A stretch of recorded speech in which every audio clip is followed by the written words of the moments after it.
क्या आप बिटसेट 2026 के लिए एलिजिबल है या फिर हो सकता है कि आप यहाँ पे एलिजिबिलिटी के क्राइटेरिया को मीट नहीं कर रहे हो। तो आपको यहाँ पे क्या चीजें करने की जरूरत है ताकि आप बिटसेट 2026 एग्जाम के लिए अपीयर हो पाओ।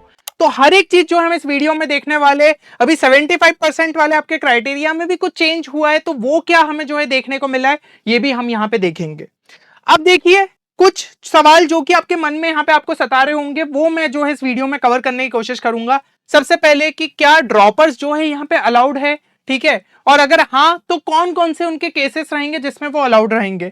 दूसरा, क्या सेकंड ड्रॉपर्स जो है अलाउड रहेंगे, ठीक है, और मान लीजिए अगर आपका 75% क्राइटेरिया नहीं मीट कर पा रहा है तो क्या यहाँ पे चीजें आपको करनी पड़ेगी। इंप्रूवमेंट एग्जाम होता है तो वो आप जो है फॉर्म कैसे फिल कर सकते हो, हर एक चीज जो है इस वीडियो में देखेंगे। अब देखिए, अगर आप जो है यहाँ पे बिटसेट की प्रिपरेशन कर रहे हो तो एलिजिबिलिटी क्राइटेरिया तो सबसे ज्यादा इंपॉर्टेंट होता ही है, साथ ही साथ आपको प्रिपरेशन भी उस लेवल पे रखना पड़ेगा ताकि इस एग्जाम को आप क्रैक कर पाओ, क्योंकि हर साल कंपटीशन हमें जो है बढ़ता हुआ देखने को मिल रहा है। तो इन्हीं सभी चीजों को समझते हुए यहाँ पे हमने आपके लिए लॉन्च किया है बिटसेट 2026 चैंपियंस कोर्स, जो कि आपको ओवरऑल बिटसेट के लिए प्रिपेयर कर सकता है। ये आपका कोर्स जो है 13 सितंबर से स्टार्ट हो रहा है and it will be valid till your BITSAT second attempt. इसमें आपके सभी सब्जेक्ट्स कवर्ड है इंक्लूडिंग एलआर एंड इंग्लिश, और साथ ही साथ आपको काफी ज्यादा रेलिवेंट मटेरियल देखने को मिल जाएगा in form of video lectures, DPPs, question bank, short notes, mock test, सब चीजें आपको एक ही जगह जो है देखने को मिलेगी। एंड इसके अंदर एक्सक्लूसिव डाउट सपोर्ट भी जो है फैकल्टीज के थ्रू आपके लिए इंक्लूडेड है। बाकी कोर्स में एनरोल करने के लिए आपको सिंपली हमारी वेबसाइट पे विजिट करना है, ठीक है। बाकी कोर्स से रिलेटेड अगर कोई भी क्वेरी है ना तो आप गिवन नंबर पे हमारी टीम को जो है कांटेक्ट भी कर सकते हैं। और इस पे अभी जो है 1000 रुपीज का स्पेशल डिस्काउंट भी चल रहा है, जो कि कूपन कोड आपको डिस्क्रिप्शन में देखने को मिल जाएगा। काफी लिमिटेड बच्चों के लिए है और बहुत सारे स्टूडेंट्स ऑलरेडी एनरोल कर चुके हैं, तो आप भी जो है इसको जल्द से जल्द यहाँ पे अप्लाई कर सकते हैं। अब यहाँ पे जो है हम बात करते हैं सबसे पहले 75% रूल की, क्योंकि ये रूल ही अगर आपको क्लियर नहीं रहेगा तो भाई देखिए बिटसेट में आपको दिक्कत आ सकती है। ये रूल क्या बोलता है कि आपको जो है आपका 12th ग्रेड एग्जामिनेशन अच्छे तरीके से कंप्लीट करना है, 10+2 कोई भी सिस्टम है ना, आपका बोर्ड जो है वो यहाँ पे रिकॉग्नाइज्ड होना चाहिए। बिटसेट के ब्रोशर में आपको सारे बोर्ड्स देखने को मिल जाएंगे और ज्यादातर स्टेट बोर्ड्स यहाँ पे कवर्ड रहते हैं। इसके अलावा मिनिमम जो है 5 सब्जेक्ट की यहाँ पे रिक्वायरमेंट रहती है, फिजिक्स, केमिस्ट्री, मैथ्स, एक लैंग्वेज और कोई भी एक एडिशनल इनके अलावा, ठीक है ना। वो आपका फिजिकल एजुकेशन हो सकता है, कंप्यूटर साइंस हो सकता है, जो भी है।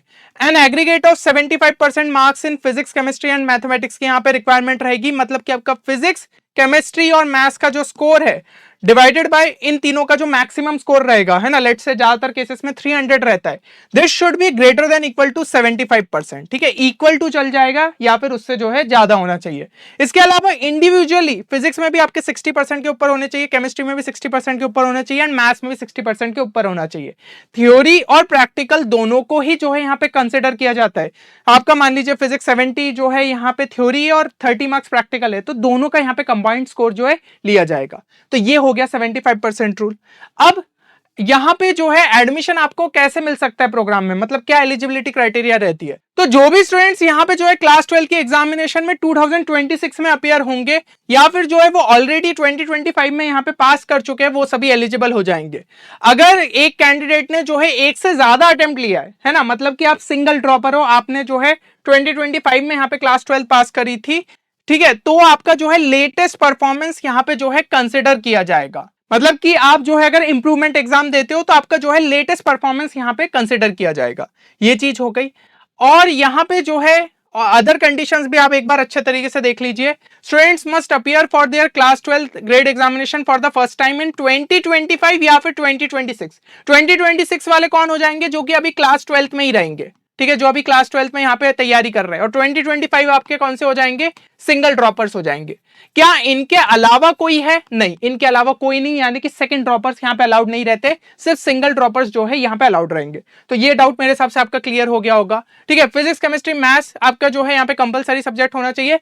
जो यहाँ पे पीसीबी वाले हैं, जो पीसीबी वाले हैं वो बी फार्मा या फिर environmental and sustainability engineering branch के लिए जो है एलिजिबल रहते, तो मैथ्स की जगह जो है आपके बायो के स्कोर को कंसिडर किया जाएगा। और रिजल्ट्स आपके पास जून 30, 2026 से जो है पहले होने चाहिए आपके, और ज्यादातर बोर्ड्स जो है ऑलरेडी मतलब उस टाइम तक डिक्लेयर कर देते।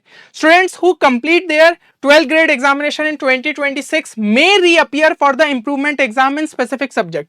तो सॉरी यहाँ पे 2025 आएगा। मान लीजिए कि भाई आपने 2025 में यहाँ पे क्लास 12 की एग्जाम आपकी पास करी है, तो आप जो है ना यहाँ पे इंप्रूवमेंट एग्जाम के लिए अपियर हो सकते हो। और सबसे अच्छी चीज यहाँ पे आप जो है देखिए कि आप स्पेसिफिक सब्जेक्ट के लिए अपियर हो सकते हो। पहले ये रूल क्या होता था पता है आपको? ऑल सब्जेक्ट में जो है आपको यहाँ पे इंप्रूवमेंट एग्जाम देना होता था, लेकिन बिट्स एडमिनिस्ट्रेशन ने इस जो आपका यहाँ पे रूल होता था उसमें थोड़ा चेंज कर दिया। और ये बहुत अच्छा चेंज है, क्योंकि ऐसा होता था कि स्टूडेंट को फिर पांचों सब्जेक्ट पूरे के पूरे इंप्रूवमेंट देना पड़ता था। अब अगर एक सब्जेक्ट की वजह से आपका 75% का क्राइटेरिया मीट नहीं हुआ है तो आप सिर्फ एक ही सब्जेक्ट दीजिए। तो ये एक अच्छा रूल आपका हो गया है। बस इसमें यह है कि आपके पास जो सबमिशन डेडलाइन है उसके पहले आपका इंप्रूवमेंट का रिजल्ट आपके पास आ जाना चाहिए। और स्टूडेंट्स जो कि अगर पूरा फुल सेट भी अगर जो है रीटेक करते हैं वो भी एलिजिबल रहेंगे, कोई दिक्कत नहीं है। तो अब जिनको ऐसा लग रहा है कि भाई सारे ही सब्जेक्ट्स में उनका स्कोर अच्छा नहीं आया तो 75% भी मीट नहीं हुआ तो वो सारे में भी जो है अपियर हो सकते हैं, उसको भी जो है कंसिडर किया जाएगा। और इसमें कैंडिडेट के पास पास स्टेटस जो है वो अनचेंज्ड होना चाहिए आफ्टर इंप्रूवमेंट एग्जाम। ऐसा नहीं कि आप जो है सब्जेक्ट दिया, अब मान लो पीसीएम में आपने जो है यहाँ पे कर लिया 75% का क्राइटेरिया मीट, लेकिन किसी एक सब्जेक्ट जैसे कि इंग्लिश का हो या फिर जो है आपका ऑप्शनल सब्जेक्ट उसमें फेल हो गए, ऐसा नहीं होना चाहिए। तो ये चीज कभी आपको यहाँ पे ध्यान रखना है, क्योंकि इंप्रूवमेंट वाले रिजल्ट को ही जो है यहाँ पे एज अ लेटेस्ट रिजल्ट जो है कंसिडर किया जाएगा। अब ये चीजें हैं।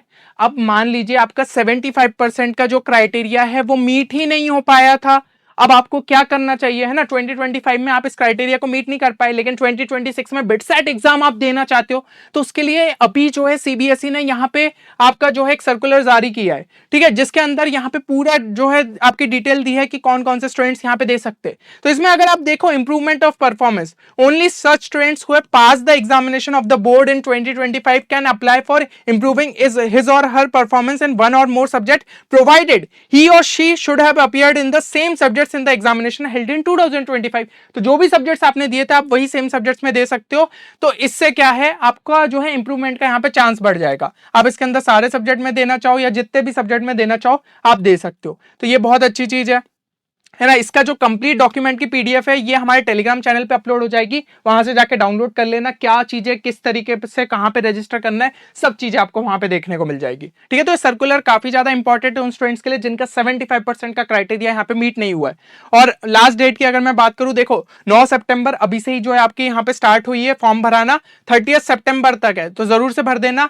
और एक लेट फी लगेगी अगर जो है आप 3 अक्टूबर से लेकर 11 अक्टूबर के बीच में भरते हो, तो एक एक्सटेंशन मिल रहा है, लेकिन काय को लेट फीस देना, और साथ ही साथ सर्वर बिजी हो जाते हैं और भी प्रॉब्लम्स आती है। तो इस विंडो के अंदर ही जो है आप जरूर से यहाँ पे इंप्रूवमेंट एग्जाम का फॉर्म भर दो, ताकि नेक्स्ट ईयर आप आराम से जो है बिटसेट एग्जाम के लिए यहाँ पे बैठ पाओ।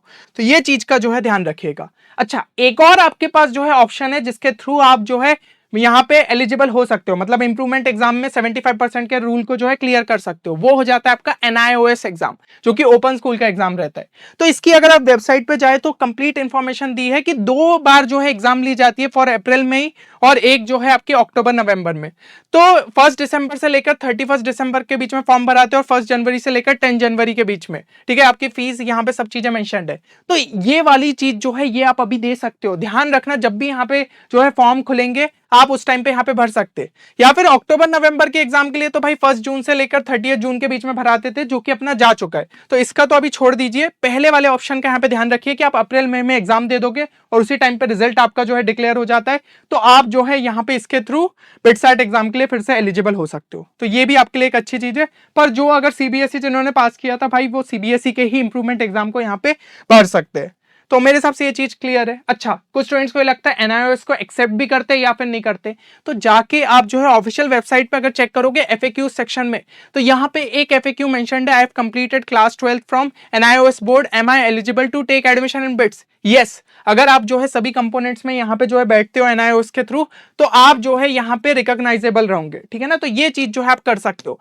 और यहाँ पे जो है अब मान लीजिए किसी स्टूडेंट का एक सब्जेक्ट की वजह से हुआ था, तो वो थोड़ा सा एक बार जो है बिट्स एडमिनिस्ट्रेशन से कंफर्म कर सकते हैं कि अब वो अगर दूसरे बोर्ड से बैठते तो क्या उन्हें फिर भी पूरे सेट देने पड़ेंगे, क्योंकि ये रूल थोड़ा सा यहाँ पे एक्सप्लिसिटली मेंशन नहीं है। तो ये एक चीज आप कंफर्म कर सकते हो। वैसे तो कोई दिक्कत नहीं होनी चाहिए, फिर भी एक उनसे अगर आप मेल करके पूछ लोगे तो वो आपके लिए बेटर रहेगा। और अभी सीबीएसई का तो भाई इंप्रूवमेंट वाला चल ही रहा है फॉर्म, तो उसको तो भर के आप आराम से एलिजिबल हो ही जाओगे।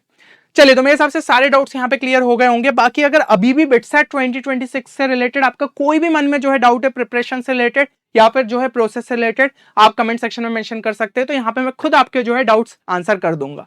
चलिए, उम्मीद करता हूँ वीडियो आप सभी के लिए बेनिफिशियल साबित होगा। मिलते हैं नेक्स्ट वीडियो में, तब तक के लिए take care and good bye.